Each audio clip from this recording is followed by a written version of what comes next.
Welcome back, year 11. So today, for our A Christmas Carol revision, we are going to go through the effects of poverty in A Christmas Carol. We're going to create an essay plan. Today I'm joined with my cat, who loves A Christmas Carol and loves talking about the effects of poverty because she eats way too much. And I'm actually going to move her because she's going to climb all over my desk. Um, so as promised, we're going to go through poverty. Now, if you have a look at your topic list, we've got poverty, inequality, and social injustice. There are a lot of nuances between these three themes, in my opinion, but today we're going to focus particularly on this theme of poverty. Now, as always, put your distractions away. Remember that you're an active participant in this revision. We're going to aim to spend about half an hour on this. You need a pen, you need paper, and you need your attention. So I'm going to switch over to the extract that we're going to be using, which will be attached to this loom as well. All right, so here's the extract. We're going to read through the question. We're not going to read the extract on the loom. I'm going to pause the video, and you're going to pause the video, read through the extract. Don't make any annotations. I mean, you can make some brief highlighting if you want, and then come back and replay.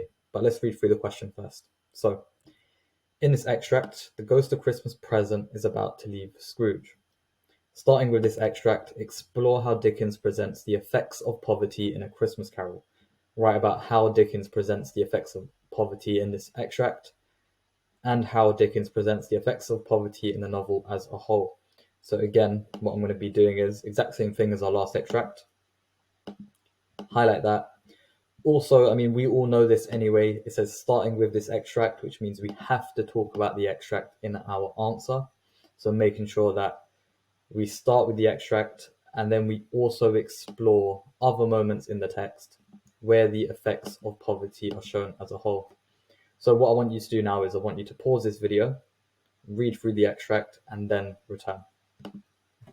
All right, so hopefully you've read through the extract now.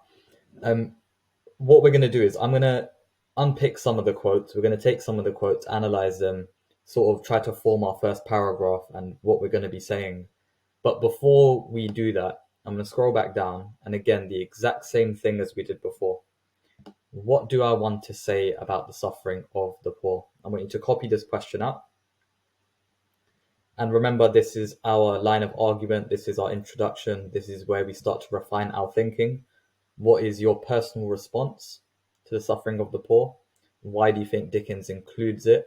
And what do you want to say about it? So again, pause the video, write 2 to 3 sentences. Doesn't have to be perfect at this point. But what do you want to say about the suffering of the poor? Pause the video, write it out, then come back. All right, so hopefully you've done that. You've got 2 or 3 sentences just outlining your personal response. I'm going to do the same now. So I want to say that the suffering of the poor is basically caused by those that have the resources to help but don't. So the fact that the poor are neglected in society financially, they end up suffering because of it. And I think that's going to be my line of argument. So Dickens shows that the suffering of the poor is a result of neglect and the unwillingness of those with the capacity to help, outcasting them, refusing to help them, viewing them as different, with the capacity to help them, refusing to, or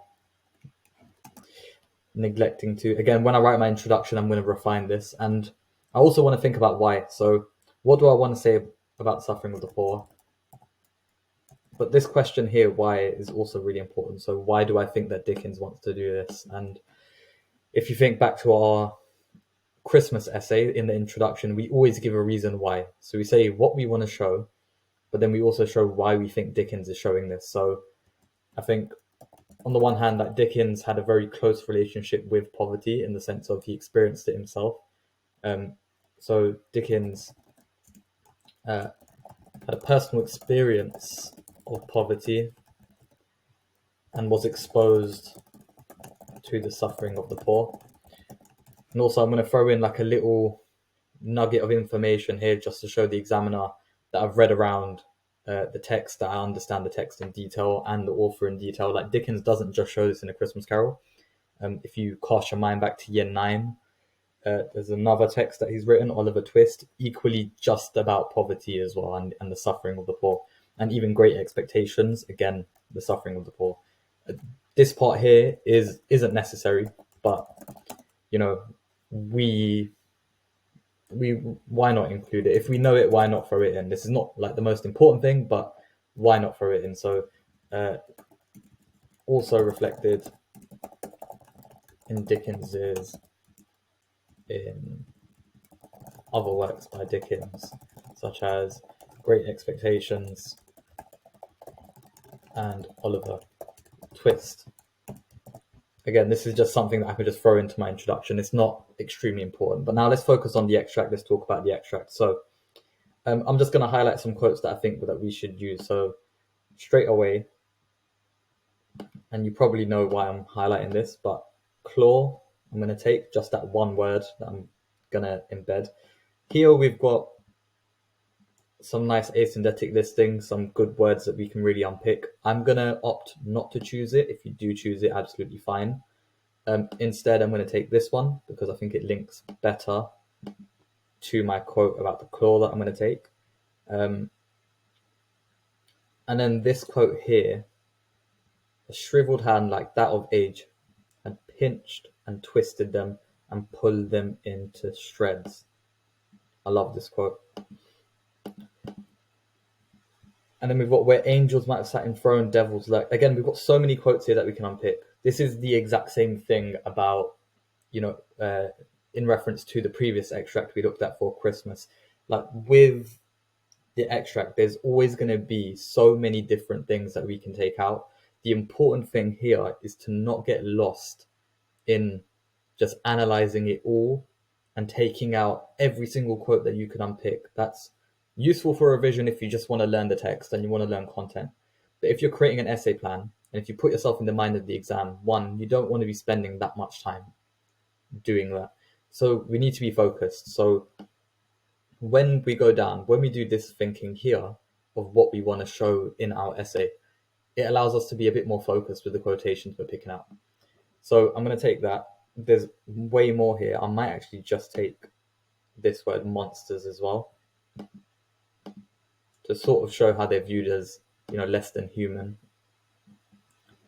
And then we've got the boy is ignorance, the girl is one. I'm going to highlight that now.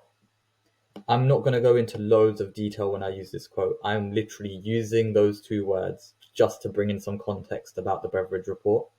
And also ignorance, I can link not only to the Beveridge report, but also to the attitudes of the rich that leads to the suffering of the poor. So notice how I'm linking my analysis here to the question at hand and what the question is asking me. And then, we've got way more here that we can take out. Do I take out are the new prisons, are there no workhouses? Yes, I do. I think I do take that out. Are there no prisons? Are there no workhouses? Sort of Scrooge's words echoed back to him. So what I'm going to do now is I'm going to copy out these quotations below. Give me 1 second to do that. All right, so I've copied out the quotes. Before you start to analyze these quotes, I think something useful that we can do that might help us with like the pre-thinking stage of writing is to order the quotes in the way that we're going to use them in our actual paragraph. Now, I think the most logical way to do it is this will be my first quote. So let me actually move this here. And notice how I've put all of these quotes on one line together because they all link to the same idea, right? So this will probably be the second quote that I used. And this will be the third quote that I will use. So I want you to copy out these quotations on your piece of paper, spend 5 minutes, quickly unpick them, pause the video, and then come back. All right, so hopefully you've analyzed the quotations. Now I'm going to quickly do that as well. Remember, at this point, we don't need to be extremely detailed. We just need our key ideas written out for the analysis. So the first thing that I'm going to mention here is obviously the link to the Beveridge report of ignorance and want. That could be like the context that I throw in. But also, I think this is the key idea. And if you don't have this, I am definitely writing this down. Ignorance and want. What do I keep saying over and over again anytime we're studying literature? The characters are not real. So ignorance and want can be seen as symbols. And I think that they are symbols of the effects of poverty, right? Directly linking to the question. They symbolize and represent and almost are like an allegory for the effects of poverty. Now, with that interpretation in mind, when we see claw, monster, wolfish, we can analyze these quotations now in a slightly different light to almost suggest that the social issues surrounding those that are poor is almost like predatory. So the way that society attacks the poor, symbolically speaking, treats them in this way, it presents the issue as menacing, right, through the idea of a claw and a monster. Alternatively, we love an alternative interpretation. It could suggest the way that the poor are perceived in society. And also remember, when I'm using these quotes, I'm embedding them into my into my sentences when I'm writing my paragraph. I'm not going to write the connotations of every single word here and analyze the connotations of every single word, right? Again, we're under time pressure in the exam. We haven't got time to talk about every single word. So instead, let's pick a couple. For example, yellow could represent this idea of sickness.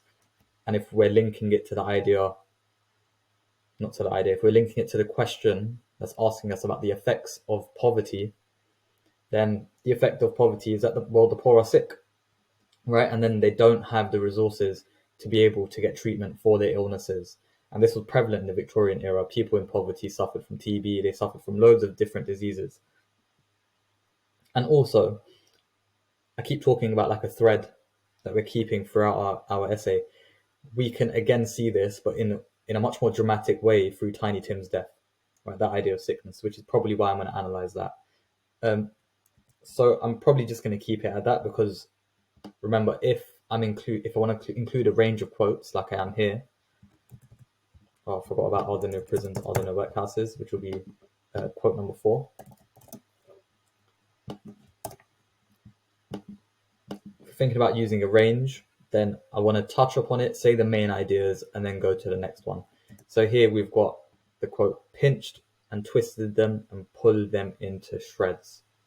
Now we've obviously got the quite violent verbs. We've also got tricolon here. So listing of 3 in synthetic listing fashion but we've got that rule of 3, right? What does this quote show about the effects of poverty? I think if we stay with the argument that ignorance and want are symbols of the effects of poverty or the social issue of poverty, then it shows sort of the mistreatment of them by society at large. And then finally, we've got the quotes, are there no prisons? Are there no workhouses? Everyone knows these quotes. These quotes, again, sort of echoing Scrooge's attitude, well, literally Scrooge's words, and reflects the attitudes of the wealthy towards the poor as unworthy of help, which again ties into my line of argument, which if I go back up here, right, the unwillingness and refusal to help those in poor because they see them as less than human, because they see them as so different. So notice how my analysis is always tying back into my line of argument here. Now, the second question that I always ask you to do is how are you going to prove it? So we've proven our line of argument through the extract. What other moments in A Christmas Carol can we mention that link to what we're going to say, that link to the effect of poverty? So pause the video, mind map really quickly all the different moments or quotes from A Christmas Carol that you think link to the suffering of the poor or the effects of poverty. All right, so hopefully you've mind mapped the different ways in which the effects of poverty are shown. Just to save time, I've already written out the quotations and the moments that I think I want to use if I was writing this essay. So for my second paragraph, I want to talk about Tiny Tim. And again, this develops the idea in my first point, right? That the poor are neglected, they're mistreated, and their sickness, as seen through the quote yellow, they don't get the help, right? And they don't have the means to help themselves. So thinking about the death of Tiny Tim, here are the quotes that I picked out. Little crutch, little voice, I see a vacant seat, and in a poor chimney corner, a crutch without an owner. So what I want you to do here is, again, copy out these quotations onto a piece of paper, leave space underneath each of them, and annotate the key ideas. So pause the video and come back after you've annotated these quotations. All right, so hopefully you've annotated the Tiny Tim quotes. Again, I'm just going to outline the key ideas for each quote, what I'd probably write about. So we've got the repetition of little, and we need to think about why. Why is Dickens repeating this term, little, little? I mean, on the one hand, it's to elicit empathy from the reader, but also, who does Tiny Tim represent? Tiny Tim obviously represents the children in poverty, right? So that repetition of the word little is probably what I'm going to talk about. But also the image of a crutch, really reinforcing, what's the word? Like the innocence, not the innocence, the fragility. No, there's a word that I'm thinking of and I can't get it right now. Little crutch. The vulnerability, that's the word. Vulnerability of the poor. And then we go to Tiny Tim's death. I see a vacant seat. And I'll probably put these quotes together if I was to write about them. I see a vacant seat. So we need to think, well, why does Tiny Tim die? Right? We don't know how he dies. We don't know the details of it, but we can infer the reasons. I mean, on the one hand, we know the Cratchit family are symbolic of those in poverty, or like a family struggling. And we can infer perhaps that they didn't have the resources to get healthcare and to get the support that's needed for Tiny Tim. Also, interestingly, some of you may have noticed, hopefully in your annotations, that this phrase, the chimney corner, is used. Now, I didn't pick this out because of the alliteration. I don't really think the alliteration is important here, unless you've got some crazy analysis that you can share with me. I'll be happy to hear it. But the chimney corner, linking to the idea, hopefully you made this connection of like the chimney sweepers. And again, this is an opportunity for me to take the idea of poverty out of the text, talk about the Victorian era, the chimney sweepers and their mistreatment throughout. And that again links to my line of argument. Now, the third point, I've chose this one on purpose. One, because I think this moment is extremely overlooked. And I don't think enough students know this part really well in terms of understanding the text. And also, I don't think I've ever read an essay from a student that includes it. And I think this is such a wasted opportunity, because this is an excellent moment from A Christmas Carol to talk about the effects of poverty. And if you see the name Old Joe and you have no idea what I'm talking about, no idea who he is, think back to the last loom on Christmas. Understanding the text is important and vital and leads to the highest level responses. So if you don't know who Old Joe is, here's your next revision activity. Go find out who he is. He's in stave 4. So maybe reread part of stave 4. He's in like the beginning part of stave 4. So just reread through that part, make some notes. That could potentially be a revision activity. Now, for Old Joe, he's basically a criminal, and he buys stolen goods and he sells them at a later date. Now, why am I talking about Old Joe in a question about the effects of poverty? Well, because why do you think Old Joe and the other criminals in this scene have resorted to the crime of stealing? I mean, on the one hand, it's to do with survival, it's to do with self-preservation. And it shows that one of the effects of poverty is that it leads to crime. So the effect of poverty, again, directly linking to the question, is that it leads to crime. And if we have a look at these quotations, every person has a right to take care of themselves. He always did. An unnamed woman says this to old Joe. And the unnamed woman also says they'd have wasted it if it hadn't have been for me. So copy out these quotations, closely annotate them, pause the video, and then come back. All right, so hopefully you've annotated these quotations. What do they show? So this first one, every person has a right to take care of themselves. He always did. Now, this quotation is really interesting. He always did is obviously linking to Scrooge and the fact that, he looked after himself and didn't look after anyone else. So this quote shows the harsh reality of being in a state of poverty. But also, every person has a right to take care of themselves. Ultimately, it's because no one else is taking care of them. The government was neglecting them. Those with resources, like I said in my line of argument, are neglecting them as well. And I think that this quotation I picked out because it's really interesting. They'd have wasted it if it hadn't been for me.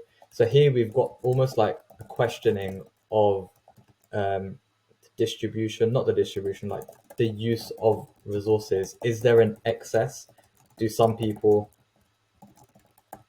have too much? And we see this unnamed woman questioning like the distribution of resources in society, which I think is a really clever way to unpick the effects of poverty. And if you're feeling, particularly perceptive, maybe you can unpick the fact that it's an unnamed woman, and she's named the unnamed woman in stave 4. And that's our essay plan completed. So you can unpick this. And then we have a very, very clear 3-point essay plan for the effects of poverty. Again, this could be your revision for 30 minutes one day, and then tomorrow you can go ahead and write one paragraph of this essay. You can go ahead and write the introduction in one paragraph. You can go ahead and write the whole essay, depending on how you're feeling. But this is going to be the last one I do on the Christmas Carol. I think the next few looms, we're going to focus on Macbeth. So thank you for revising with me, and until the next one, in a bit.